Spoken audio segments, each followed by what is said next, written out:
Bismillahirrahmanirrahim. Assalamualaikum warahmatullahi wabarakatuh. Alhamdulillahi rabbil alamin al-malikil haqqil mubin syahadu an la ilaha illallah wa anna muhammadan abduhu wa rasuluh. Allahumma fassalli wa sallim wa barik ala Muhammad wa ala alihi wa sahbihi ajma'in, amma ba'd. Bapak Ibu yang dirahmati Allah, kita berjumpa kembali di kuliah Tafkir Islami bersama Formulasi Institute. Dan ini adalah pertemuan terakhir, tentu bukan paling akhir dalam konteks kajian dan dalam konteks dakwah ya. Tapi ini kita anggap ini sudah hampir selesai atau disebut ya dianggap selesai dari materi Tafkir Islami. Oleh karena itu kami berikan beberapa catatan sekaligus sebagai pengulas atas apa yang sudah kita kaji dalam materi Tafkir Islam. Yang pertama, bahwa Tafkir Islam ini atau berpikir Islam ini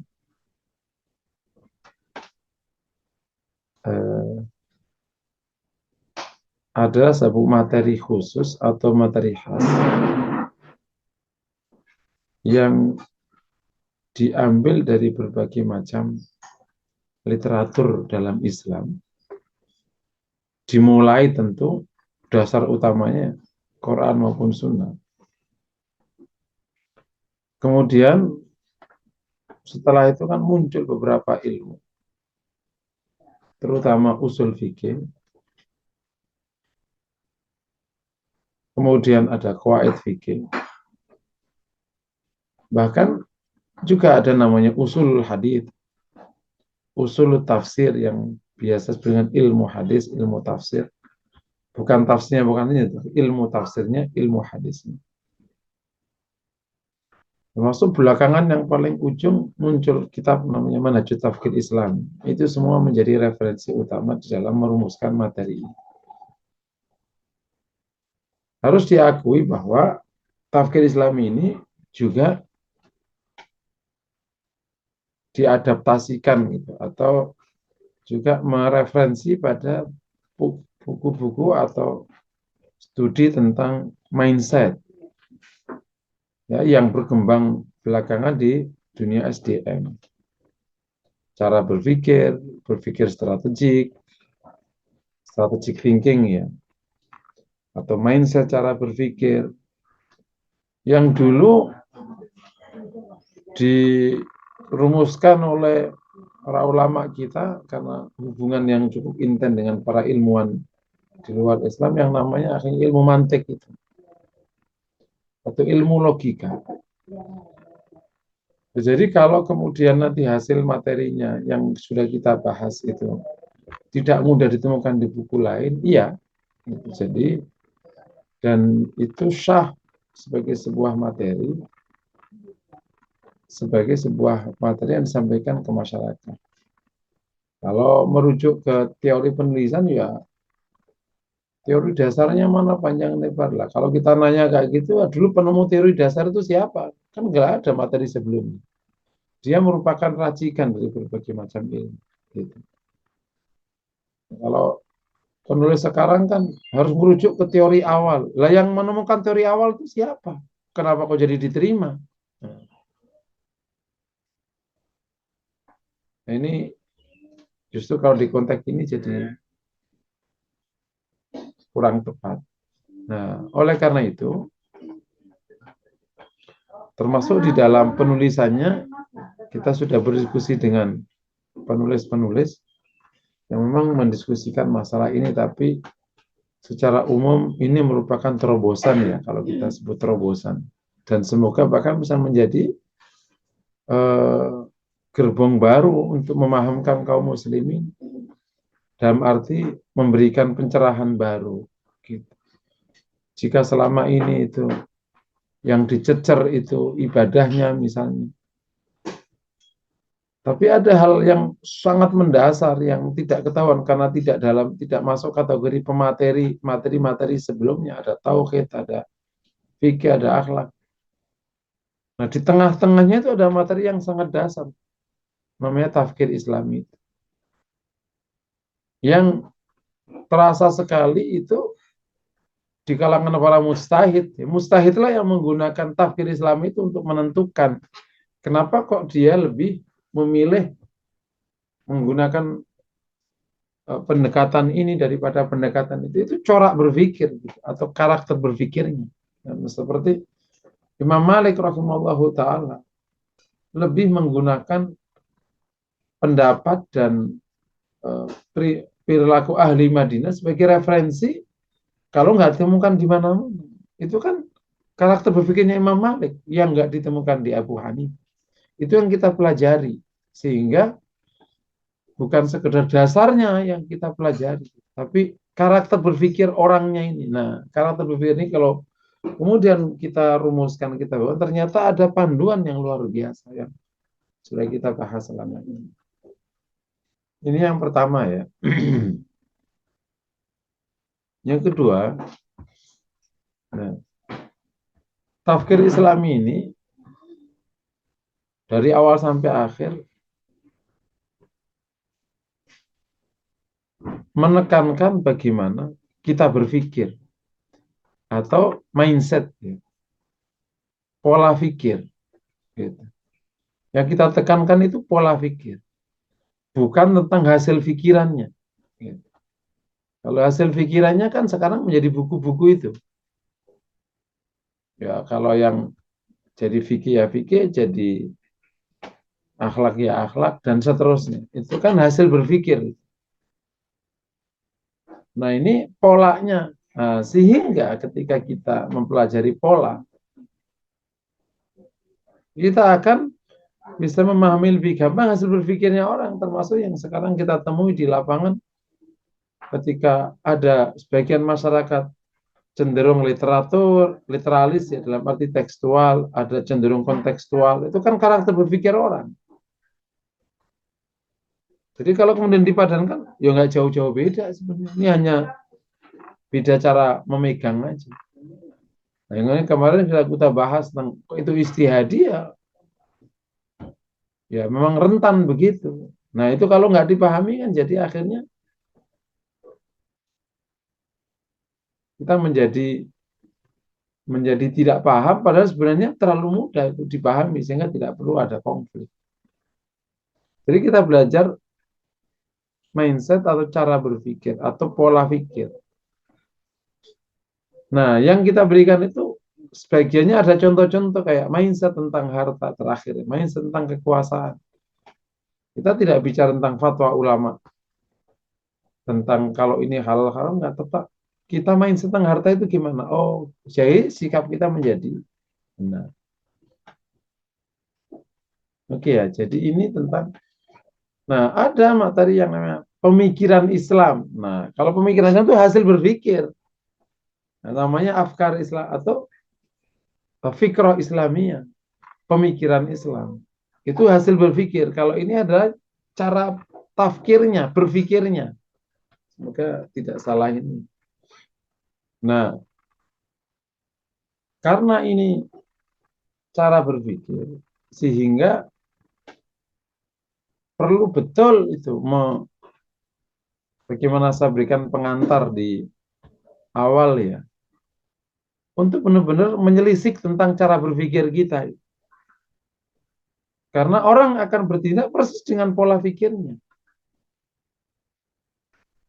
Apa yang kita kerjakan yang cenderung ini, cenderung sana, itu dipengaruhi oleh salah satunya namanya cara berpikir. Yang dikhawatirkan ketika cara berpikir itu ternyata menghasilkan banyak tindakan dan keputusan yang tidak produktif, itulah yang kemudian harus dievaluasi. Nah, sebagaimana saya sampaikan di awal, kalau mengevaluasi hasil berpikir, itu agak lebih gampang, anak. Tapi cara berpikirnya ini, memandang sesuatunya itu luar biasa. Cara berpikir menghasilkan, atau pola pikir menghasilkan hasil berpikir. Hasil pikiran. Hasil pikiran. Nah, kalau yang dihukumi kan hasil pikiran itu. Tapi kenapa kok terjadi hasil pikiran ini? Nah, oh, ternyata memang ini yang menyebabkannya. Nah, yang kemarin kita sudah bahas di awal-awal ya. Nah, kalau kita bicara tentang fikih ya akhirnya kan ada hasil pikiran atau dengan bahasa agama namanya hasil ijtihad. Yang namanya madhab itu yang disumberkan sama-sama sebenarnya Quran sama Sunnah kan. Itu kan sama-sama sebenarnya Quran sama Sunnah, tapi hasilnya beda-beda karena ada pola pikir yang memang berkembang seiring dengan kondisi dan seterusnya. Tapi itu dikasih ruang oleh agama. Imam Abu Hanifah misalnya, kalau nggak ketemu Quran, maka ke Sunnah. Kalau nggak Sunnah, ya langsung kias. Bahkan tidak jarang karena Sunnahnya nggak ada, dari Quran langsung ke kias. Gitu. Langsung ke kias. Langsung logika aja langsung. Nah itu apa ya? Karena memang pola pikirnya begitu. Kenapa? Itu panjang karena kondisi, karena termasuk karena tingkat kecerdasan yang luar biasa tingginya. Nah, selama itu ada ruang dalam agama ya boleh. Ya, kami ulangi lagi. Jadi ajarkan itu pola pikir. Nah, sehingga materinya memang banyak referensinya ke buku-buku baru tentang mindset gitu. Yang berkembang di dunia SDM ya. Nah, yang ya strategic thinking tuh yang sekarang belakangan yang berkembang di dunia SDM. Tapi itu memang hal yang luar biasa baik. Dan kaum muslimin karena terutama generasi kita kan yang tumbuh setelah penjajahan. Ya kan nggak sama dengan yang tumbuh waktu zaman Islam menang. Katakan abad 18 lah, yang hidup di abad 18 saja. Nggak usah jauh-jauh ke abad sebelumnya. Waktu zaman kaum muslimin masih menang secara duniawi ya. Tahun 1850-an aja. Gitu. Oh, itu beda sekali. Bahkan kalau kita hidup di lapangan itu, fakultas saja menentukan pola pikir orang masing-masing orang. Fakultas gitu. Kita ketemu orang teknik sama orang sosial. Apalagi nanti ketemu orang yang backgroundnya syariah. Itu namanya pola. Nah, disinilah harus kerendahan hati untuk mengecek apakah ada penyimpangan atau tidak dari pola pikir itu. Nah, kalau tidak dicek, ya hasil berpikirnya atau tindakannya kenapa kok selalu begini gitu, selalu begini. Itu harus dicek di pola pikirnya. Karena tidak sedikit akhirnya hasilnya menjadi tidak maksimal ketika pola pikirnya memang tidak lurus. Cuman gimana benerin kacamata, benerin mata, wong yang digunakan kan mata, itu makanya perlu kita sudah saya bahas di awal. Kan pola pikir mindset itu kan kacamata. Ya kacamata harus dilepas istilahnya, baru nanti ditata ulang pakai kacamata baru. Ya ini catatan kedua. Sehingga kita apa namanya dalam materi ini atau di tafsir Islami ini benar-benar perlu dapat perhatian serius untuk memastikan hasil pikiran kita itu benar. Kalau hal-hal yang sudah dikatakan oleh para ulama ya kita tinggal ngikut kan. Tapi hal-hal baru yang kita hadapi sendiri, bahkan hal-hal profan ya, hal-hal yang profan, yang hukumnya itu mubahat dalam Islam kan itu dibimbing oleh pola pikir. Yang ketiga, bahwa kesalahan-kesalahan di dalam pola pikir itu dampaknya tidak terasa tapi fatal. Kesalahan dalam berpikir itu dampaknya tidak terasa oleh pelakunya. Pelakunya tidak terasa, tapi dampaknya fatal. Sehingga kalau kita coba telisik tentang orang yang berpikir sesat, baginya itu benar. Orang yang berpikir sesat, baginya benar. Dan memang pola pikirnya itu demikian.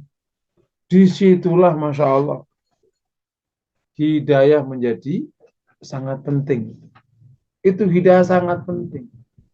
Ibarat kalau orang kacanya sudah kacamatanya sudah coklat. Ya, pernah saya, kacamatanya hijau ya. Ya memandang semuanya hijau. Bagaimana dia bisa ingin cari barang warna lain, sementara kacamatanya itu hijau. Kacamatanya merah, apa aja jadi merah. Padahal tidak semuanya merah, dan dia butuh yang lain itu. Kan ada kisah yang mulai saya sampaikan ya. Ibu-ibu pergi ke salah satu pasar, ingin cari barang coklat. Tapi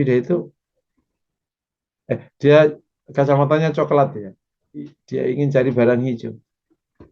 Masuk toko, ini kok barang coklat semua ini, gimana sih ini? Dia bentuk, tapi dia belum masuk toko. Sampai dia memberanikan diri masuk ke salah satu toko yang karena sudah lelah. Mbak, ini kok semua barangnya coklat semua sih Pak. Ini aku mau cari barang hijau. Ada warna hijau nggak si kerudung?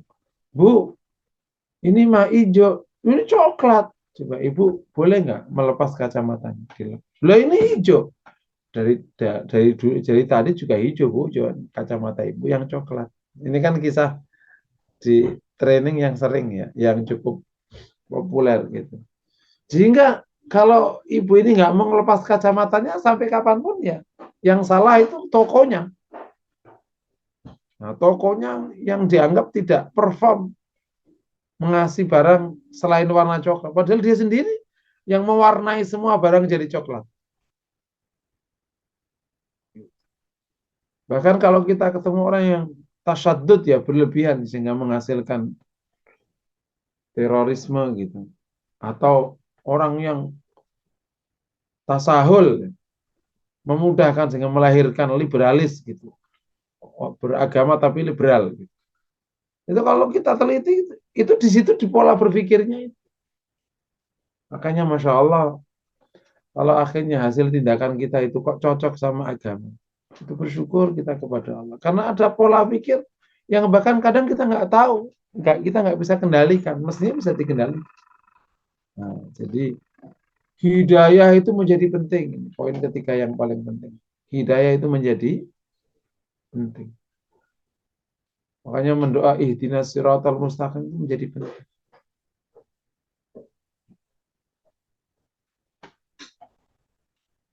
Agar selalu dibimbing oleh Allah SWT. Ya, ini catatan ketiga. Keempat, dalam rangka menyongsong hidayah terus, dalam rangka agar kita selalu dapat hidayah, maka kita sebab thalabul hidayahnya ini, sebab mendapat hidayah ini, kita kerjakan maksimal. Apa itu thalabul ilmi? Nah, terutama tafkir Islami ini materi yang terus berkembang. Dalam setiap ilmu itu ada polanya. Bahkan dulu para ulama nahwu mengatakan, dengan ilmu nahwu kita bisa hukumi perkara. Karena pola dalam ilmu agama itu sebenarnya mirip, meskipun beda-beda. Tapi dari sekian ilmu itu bisa jadi inspirasi untuk membentuk pola. Ada di ilmu sorof itu kan kalau ada perkara yang terlalu jomplang, itu kan diringankan ya. Kayak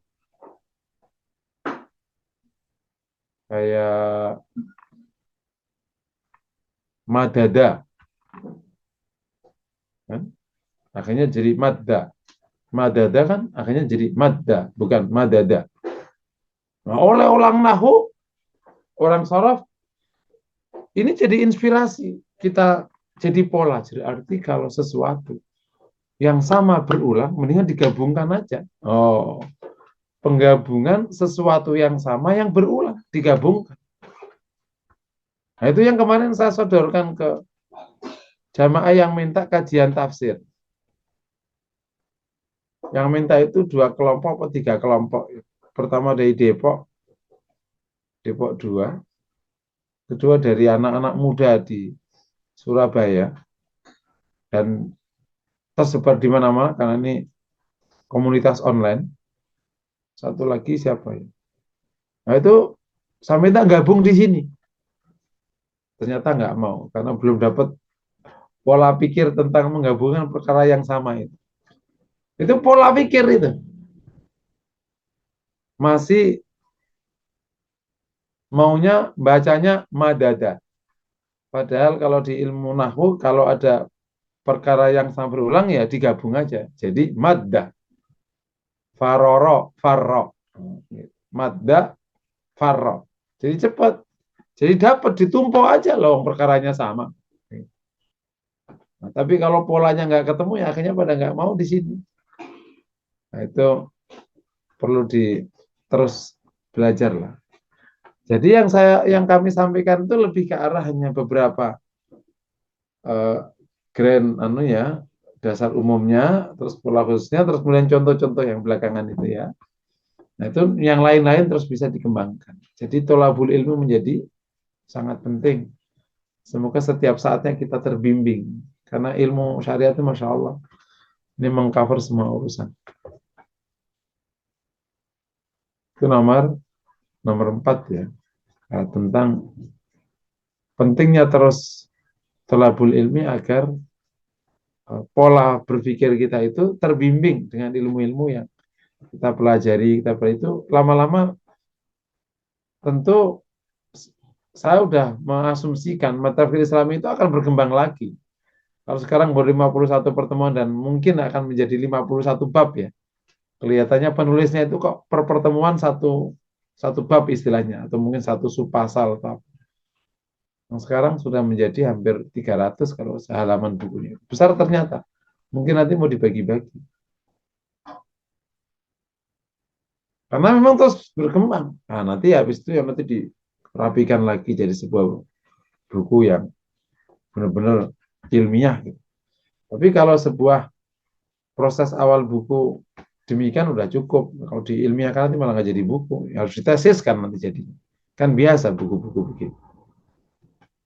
Penulis tesis kan juga bukan segalanya sebagai standar ilmu. Ada buku yang nggak terima tesis masyarakat menerima. Karena kan dunia tidak hanya dunia akademik, ada dunia non akademik gitu. Yang kelima, nah, pada akhirnya Bapak Ibu dirahmati Allah SWT, pola berpikir ini dipengaruhi banyak hal dan banyak hal yang mempengaruhi kita, termasuk tempat tinggal kita, terkadang tidak bisa disamakan. Oleh karena itu, kembali ke agama. Jika hasil berpikir itu di area istihadiyah, ya maka kita saling longgar. Tapi kalau areanya sudah nas mansus, ya nggak ada. Itulah perlunya tahu tentang qot'i sama dhonni. Perlu tahunya tentang nas dan non nas. Yang nomor 5 ini adalah bahwa pada akhirnya nanti kita harus paham betul mana perkara-perkara yang sangat qot'i ya. Karena semua panduannya kan agama. Dan mana perkara yang dhonni. Nah, perkara yang qot'i ya tentu kalau berpikir kita bertentangan ya bahaya. Tapi kalau dhonni ya longgar. Tergantung tingkat dhonninya. Urusan apa kan ada urusan sangat penting ya perlu disamakan. Urusan yang nggak terlalu penting karena warna mobil misalnya gitu ya nggak terlalu apa-apa. Gitu. Nah ini semua yang ulangi lagi. Akhirnya semua orang berproses dalam membimbing dan menata hidupnya. Dan pada akhirnya Allah yang akan menilai Disitulah letaknya kita rendah hati, terus evaluasi diri, memperbaiki diri setiap hari, sehingga saat bertemu Allah, semoga semua yang kita kerjakan ini benar. Meskipun pada akhirnya nanti penentuan itu karena rahmatnya Allah SWT, tapi kita diperintah oleh Allah untuk selalu mengikuti hidayahnya, untuk taat kepadanya. Dan waktu taat kita pasti akan melibatkan pola pikir kita itu. Tapi semoga apa yang sudah kita dapatkan proses keilmuan ini membimbing pola pikir kita sehingga nanti hasil tindakan kita dan keputusan-keputusan kita selama ini itu benar dan diterima oleh Allah Subhanahu wa taala. Itulah yang terus menyertai para orang soleh sepanjang hidupnya, antara berharap kepada rahmat dan ampunan Allah dan juga takut akan azab dan murkanya Allah. Karena apa? Karena pada akhirnya banyak perkara selain qat'i yang kita putuskan hari-hari, itu dipengaruhi oleh banyak hal. Gitu. Ada perkara yang non qat'i, gitu. Bahkan perkara mubahat yang kita putuskan hari-hari. Dan bisa jadi keputusan kita itu tidak tepat menurut Allah. Bisa jadi. Tapi sudah kita pikir begini nih kira-kira, begini kita. Apalagi di bab muamalat ya yang sudah ya pas materi sudah saya singgung. Muamalah itu sehingga Bapak Ibu yang dirahmati Allah, pada akhirnya kita harus rendah hati, istighfar, muhasabah, memperbaiki diri setiap hari agar semua keputusan kita, tindakan kita ini benar-benar diterima Allah Subhanahu wa taala. Oleh karena itu, terakhir mungkin nomor 6 catatannya, akan sangat baik kalau kita terus mendengar ya, di samping thalabul ilmi, kita juga mendengar masukan, terbuka dengan pikiran orang, terbuka dengan berbagai macam disiplin ilmu. Selama kita kokoh tauhidnya dan kokoh agamanya, hendaknya kita terbuka. Untuk apa? Dalam rangka terus memperbaiki. Ketika kita menutup diri, disitulah jatuhnya kita. Gitu. Ketika kita menutup diri, itulah jatuhnya kita. Kita akhirnya, kalau bahasa kisah lama bagai kata, yang direbus karena di bawah tempurung tiba-tiba airnya sudah panas, kita terpanggang di situ karena kita tidak tahu. Itulah gunanya apa? Nasihat. Ya, ad-dinu nasihat kunaliman lillahi qala lillahi wali rasuli wali a'immatil wali kitabi wali a'immatil muslimin wa amatihi. Masya Allah, ini ada 6 catatan akhir Bapak-Ibu yang dirahmati Allah sebagai sebuah penutup materi. Jadi ini materinya selesai di pertemuan ke-51. Tentu saya ulangi lagi sebagai penegasan, materi ini bukan akhir. Insya Allah masih berkembang materinya. Tapi saya anggap cukup sampai di sini dulu, mirip kayak tazkiyatun nafas kan. Kita cukup ke pertemuan 80 kalau nggak salah. Tentu akan berkembang materinya karena lihat sumber referensinya yang sangat luas, ini memang memungkinkan, dan karena ini materi yang cukup baru ya di telinga kita semua, ya pasti akan ada dinamika yang sangat tinggi, tapi semoga akan selalu hasilnya baik ya, dan doakan semoga bukunya lekas terbit ya dengan tantangan yang ada ya.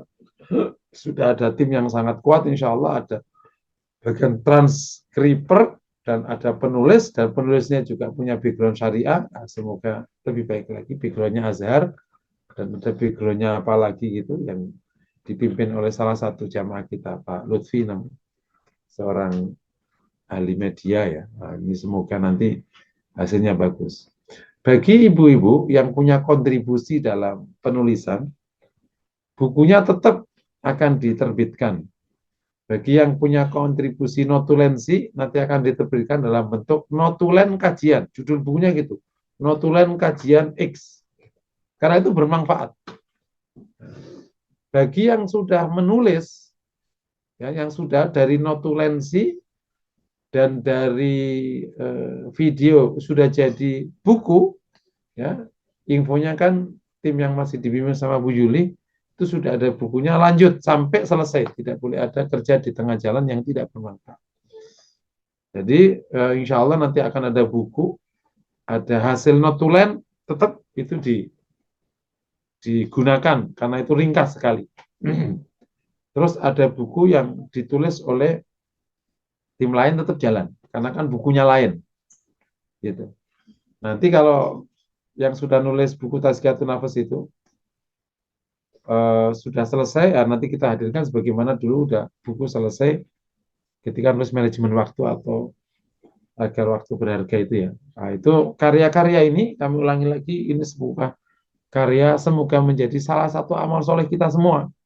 Siapapun yang terlibat, termasuk yang mendoakan, yang ikut bertanya, kemudian pertanyaannya masuk, semua yang terlibat sekecil apapun semoga tetap dapat aliran amal soleh, dapat aliran pahala dan menjadi sebab turunnya rahmat Allah kepada kita semua. Kami ulangi lagi, demikian materi tafkir Islami. Sepanjang kami menyampaikan tafkir Islami, jika ada kurang berkenan dan jika ada yang salah, semoga Allah luruskan, Allah bimbing kita, Allah maafkan. Dan semoga Bapak Ibu semua maafkan. Jika ada hal benar dan baik, itu semua kembali kepada Allah SWT. Kita bersyukur kepada. Kalau ada pertanyaan, dipersilakan. Assalamualaikum warahmatullahi wabarakatuh. Waalaikumsalam warahmatullahi wabarakatuh. Baik, 6 poin yang sangat penting ya Ustadz ya. Kepada Bapak Ibu peserta kuliah Tafkir Islami FHI, jika ada yang ingin didiskusikan, silahkan raise hand atau menuliskan di kolom chatnya. Sambil menunggu Ustadz, tadi saya dari saya mau ada bertanya soal tadi kacamata tadi itu Ustadz. Yang kacamatanya masih coklat terus, padahal mau carinya hijau, otomatis kan nggak ketemu-temu. Nah, itu dimaksudkan itu tuh orang yang tidak menerima pandangan baru, pemikiran baru, atau taklid buta gitu ya Ustaz ya? Atau dalam contoh yang lebih real kayak gimana Ustaz? Iya, itu ya taklid buta itu. Kan makanya taklid nggak boleh buta. Taklid itu ya satu keadaan darurat, tapi ya jangan sampai buta. Kalau taklid buta bisa begitu. Lebih tepatnya kalau itu adalah gambaran orang yang tidak mau menerima masukan, menggunakan kalau itu pokoknya ya, udah pokoknya gitu, udah pokoknya jelas-jelas sudah dikasih data pakai dalil pokoknya. Nah, ini kalau kayak gini-gini susah. Itu makanya perlu ngelepas. Oh ternyata dan lain sebagainya. Itu kira-kira kalau mau dikonkretkan itu gitu. Contoh gini aja loh, itu contoh yang sudah bahwa kerjaan ini kan dulu orang tua kita yang ngomong tuh bahwa kerjaan yang paling keren itu PNS. Karena apa? Udah jelas pasti dan kemudian ada pensiunnya. Itu kan mindset kan? Pola pikir tentang pekerjaan. Sehingga semua anaknya digiring. Ternyata melihat loh, nggak PNS kok malah lebih banyak duitnya. Nah, bergeserlah generasi baru sekarang. Justru kerjaan paling bagus bisnis. Karena ketemu, itu kan bergeser kan. Nah, tapi kalau tadi ada orang nggak mau ngelepas kacamatanya bahwa itu, nah kan akhirnya terus nggak mau terbuka dengan income lain di luar PNS. Itu contoh konkret yang sudah dialami hampir semua generasi kita dari orang tuanya ya. Gitu. Nah, sekarang generasi baru sekarang beda lagi sekarang. Anak milenial itu sudah cita-citanya nggak ada mau jadi pegawai. Nah, kan beda generasi, tapi butuh hampir 70 tahun itu geser generasi ini gitu. Itu geser mindset nih. mindset tentang income. Itu kan tentang income namanya. Wallahu a'lam. Itu contoh yang sudah konkret aja itu. Iya, San. Nah, Kalau Bu Ati mungkin dulu tadi PNS apa ada nggak kata sama orang Ustadz tuanya bilang, dulu? iya, iya, San. Seperti ini. Baik, tadi saya mau melanjutkan, tapi ini ada pertanyaan saya bacakan dulu. Kalau survei di Indonesia itu berapa persen kira-kira yang pakai kata pokoknya, nah gitu Ustaz. Karena sepertinya di lapangan banyak sekali yang tertutup dan hanya meyakini satu pandangan mazhab. Ya, nah, saya nggak punya data nih, Bu. Nggak punya data eh, orang yang berpikir tertutup ya. Kalau kayak gini kan namanya berpikir tertutup ya. Berpikir tertutup atau taglik, al-tafkir. Orang yang menutup diri dan tertutup. Bulan punya datanya. Kalau terasa banyak, yaitu observasi umum namanya. Sebagai sebuah data awal bisa dipakai, namanya observasi umum. Saya ketemu banyak orang di lingkungan saya, kok begini ya. Ya, jadi menggunakannya gitu. Mungkin di lingkungan lain mirip, bisa jadi. Tidak, bisa jadi. Tapi ya rata-rata kalau kita pakai observasi ya, observasi. Memang masyarakat eh, katakan pedesaan lebih tertutup daripada masyarakat perkotaan. Misalnya kayak gitu. Makanya di perkotaan beragama lebih terbuka misalnya. Sikap juga lebih terbuka, lebih karena arus informasi itu observasi ya, datanya belum punya gitu. Terus kemudian di tengah masyarakat kota juga bisa dibelah-belah lagi. Masyarakat kota yang berpenghasilan sekian dengan masyarakat kota yang berpenghasilan sekian. Juga beda cara berpikirnya. Dan lain sebagainya. Wallahu a'lam. Ya, saya juga mau menyoroti soal pokoknya itu tadi Ustadz ya. Nah, Tadi kan pokoknya. Ustadz bilang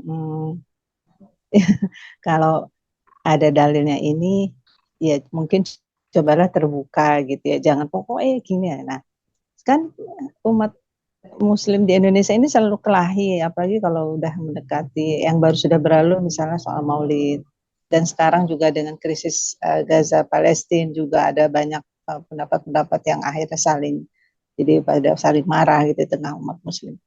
Nah, sebatas mana Ustadz bahwa dalil itu oke, kita mau terbuka atau ya udah dua-duanya kekeh gitu dengan dalil pokoknya ini dalilnya ini. Nah, gimana kita harus bersikap nih? Ya, nah itu menjelaskan tentang hasil, kan sikap itu kan hasil berpikir. Katakan ada yang dukung Gaza, ada yang tidak dukung Gaza. Yang dukung juga ngotot, yang nggak dukung juga ngotot. Kan kalau berpikirnya baik, insya Allah nggak sampai bertengkar. Katakan asumsinya dua kelompok berpikir ini kuat gitu. Tapi kalau berpikirnya baik, minimal tidak sampai bertengkar. Itu minimal. Nah, itu contoh. Gitu. Minimal tidak sampai bertengkar. Kalau berpikirnya baik. Gitu. Kenapa? Karena letaknya ini istihadiyah. Gitu. Tidak ada nas. Kalau nggak ada nas ya maksimal yang bisa dilakukan mempengaruhi orang lain supaya berpikirnya mirip sama yang kita yakini. Itu tapi mengejas yang lain salah nggak bisa, nggak ada nasnya kan. Lebih ke arah istihad. Jadi maksimal yang kita lakukan mempengaruhi orang lain agar mendukung yang kita pikirkan. Kalau berpikirnya benar gitu. Itu kan mirip zaman awal dulu gitu.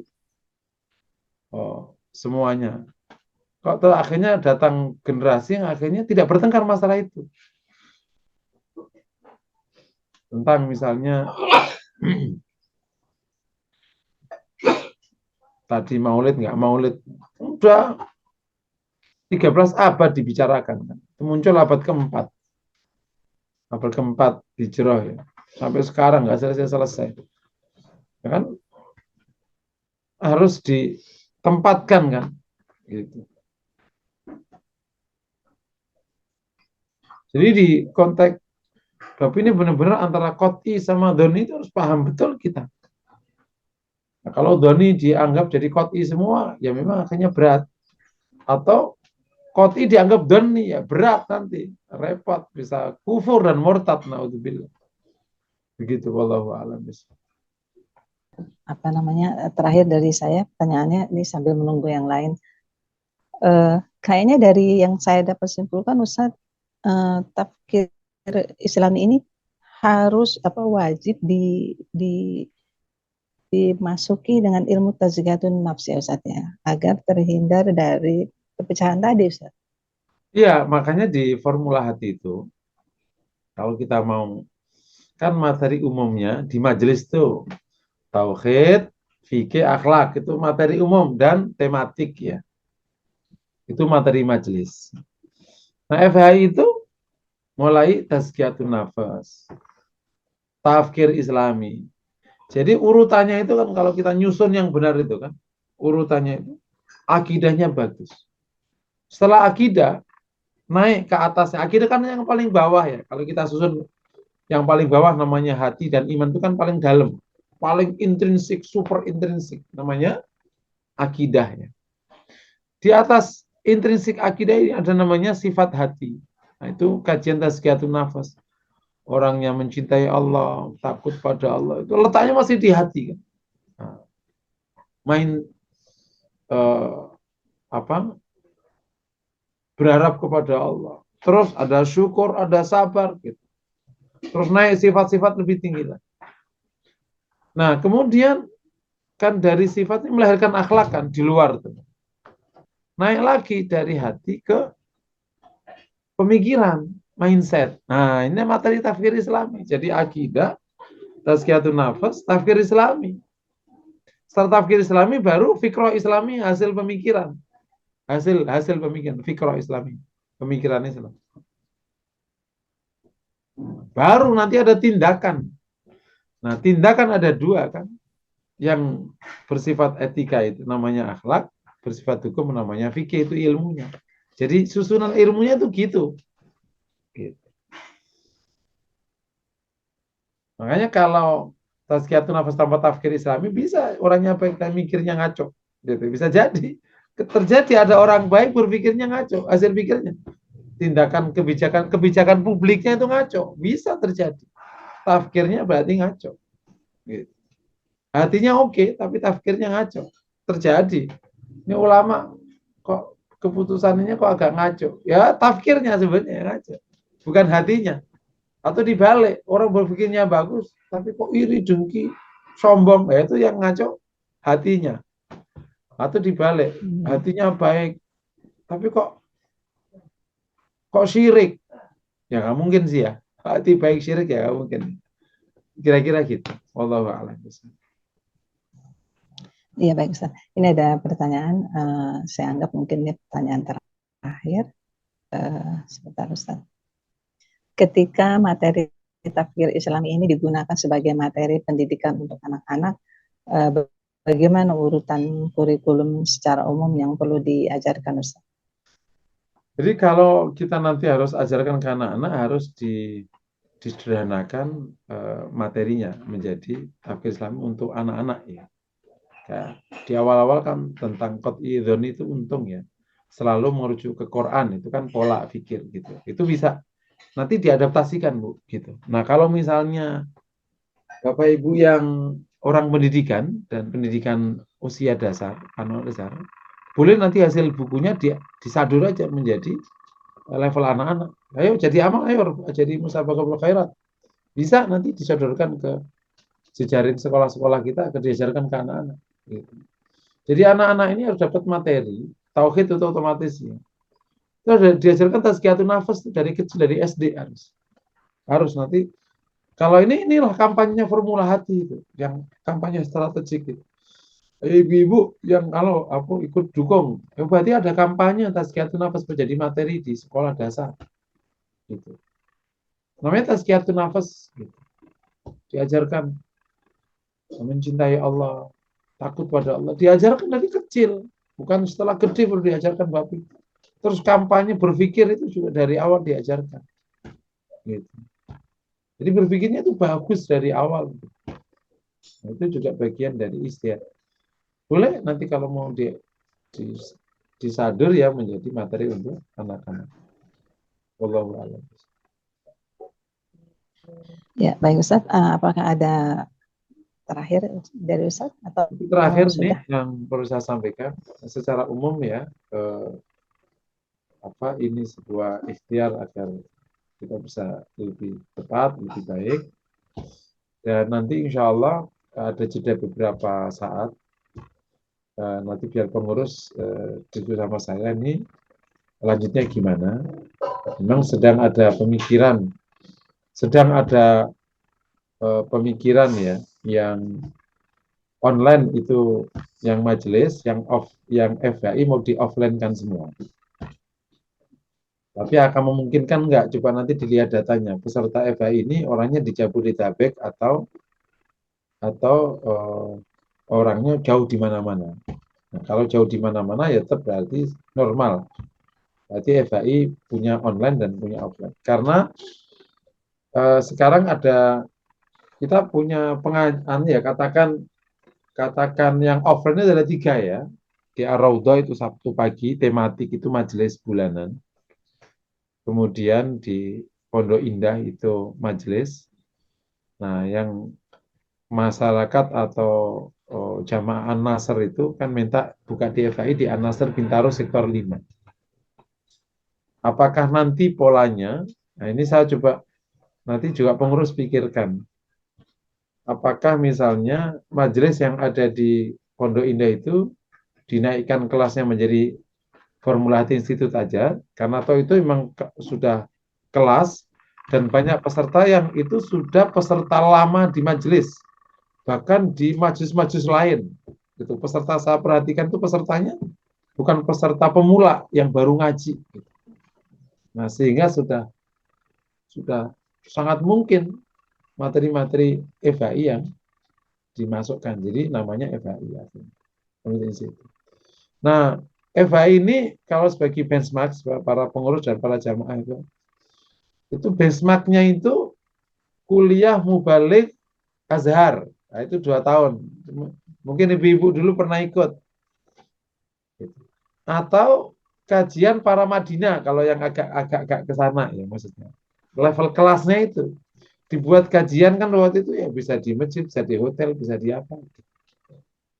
Kemarin saya ketemu ketua pengurus tuh menyinggung masalah itu. Kalau FHI dikelola kayak gitu, itu sangat memungkinkan. Jadi memang FHI itu khas ya. Dia sebuah studi yang ilmiah tapi disampaikan dengan cara ringan. Tidak serumit orang kuliah. Karena bapak-bapak nggak butuh kuliah gitu. Dia butuh hal-hal yang memang harus menata. Karena dia kan sudah belajar dari mana-mana. Ibarat yang ngaji itu udah ngaji pengajian udah 20 tahun di mana-mana. Gitu. Kalau ikut kuliah lah ngapain juga habis-habisin waktu. Jadi perlu hanya hal-hal khusus kayak FHI itu. Dan itu peminatnya nggak sedikit. Karena yang ikut kuliah agama kan dari mahasiswa mungkin nggak ada 10%. 90%-nya kuliah pengetahuan umum. Nah, kan perlu agama mereka. Yang fardu ain itu. Tapi dia udah dapat dari majelis dari mana? FHI menjadi hadir. Maka coba Bapak Ibu ikut pikirkan pola yang terus kita kembangkan. Ya, supaya ini menjadi solusi atas masalah yang berkembang di kelas masyarakat kelas menengah ya. Yang lebih tepatnya perkantoran lah. Tidak seringan majelis, tapi juga seperti kuliah. Ini pas sekali ketemu itu polanya. Ini kalau bisa menjadi gerakan ya harus luar biasa. Nah, di samping majelisnya ya. Oke, itu mungkin yang saya sampaikan. Nanti pengurus bisa disepakati, dicari solusinya. Dan khusus FHI ini An-Nasr mohon bisa terus ditindaklanjuti. Infonya sekarang bolanya ada di KM An-Nasr. Dan jelas itu kelasnya sangat bagus, ruangannya juga sangat bagus, parkir cukup, pokoknya bagus lah kalau buka di An-Nasr. Masjidnya luar bagus, gitu. Udah di masjid tapi di kelas. Jadi sekaligus dapat masjidnya, sekaligus dapat kelasnya. Nah, ini karena sudah mulai terbuka, dulu kan juga membuka FHI di yayasannya yang di Jakarta, yayasannya Idam Khalid, terus saja diteruskan. Sudah hampir dulu kan tanda tangan membuka di sana. Itu ada kelas yang juga sangat terbuka untuk kita pakai kelasnya. Nah ini apakah begitu nanti polanya yang majelis yang online, yang FAI di offline kan cuma jadi kelas gitu, karena memang agak beda ya online sama offline. Kalau offline itu tidak ada ruang bagi peserta kecuali harus memandang. Kalau online itu kan ruangnya terbuka untuk tidak fokus gitu. Sangat terbuka ruang. Nah, sehingga tentu beberapa dosen ngajar itu memang tetap aja, kalau sekarang sudah jarang dosen yang mau online. Sudah mulai offline bagi yang mau kualitas, tapi kalau mau simple ya hybrid akhirnya sekarang. Mungkin demikian yang bisa saya sampaikan. Semoga bermanfaat dan kita selalu dibimbing oleh Allah Taala dengan materi ini sudah semakin baik dan semakin baik. Assalamualaikum warahmatullahi wabarakatuh. Waalaikumsalam warahmatullahi wabarakatuh.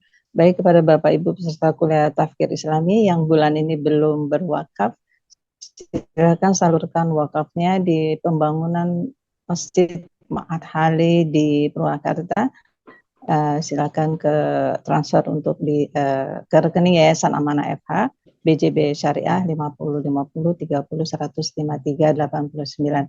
Ustadz, untuk pertemuan kali ini kami berharap Ustadz memimpin doa selain untuk kami juga untuk saudara kami di Gaza Palestina. Silakan. Bapak Ibu dirahmati Allah, mari sama-sama kita mohon kepada Allah, semoga Allah kabulkan. Bismillahirrahmanirrahim. Alhamdulillahirabbil alamin. Hamdan wa Salli wa sallim ala Muhammad wa ala alihi wa sahbihi ajma'in. Allahumma ighfir lana wa tub alaina innaka antat tawwabur rahim. Ighfir lana wa li walidina Allahumma ati nufusana taqwa wa zakkaha ya Rahman ya Rahim ya Rahman ya Rahman ya Rahim ya Rahmana. Allahumma atina ila ahsan akhlaq wa salil amal la yasmi illa anta. Asrif an sayyi'a ila anta. Allahumma ansuril muslimina. اللهم انصر المسلمين المستضعفين في فلسطين. اللهم انصر الدعاة والمجاهدين في فلسطين. اللهم اعز الإسلام والمسلمين وأذل الشرك والمشركين. اللهم انصر المسلمين. اللهم اعز المسلمين. اللهم اعز الإسلام والمسلمين. اللهم انصر المجاهدين الذين يدعوا في سبيلك. اللهم انصر المسلمين في فلسطين في دول أخرى يا أرحم الراحمين. ربنا آتنا في الدنيا حسنة وآخرة السنة وقنا عذاب النار. وصلى الله وسلم على محمد وعلى آله وصحبه وسلم. الحمد لله رب العالمين. Alhamdulillahirrabbilalamin. Kita tutup dengan doa kafaratul majlis. Bapak Ibu, subhanakallahumma wa bihamdika asyhadu an la ilaha illa anta astaghfiruka wa atubu ilaik. Dari kami, wassalamualaikum warahmatullahi wabarakatuh.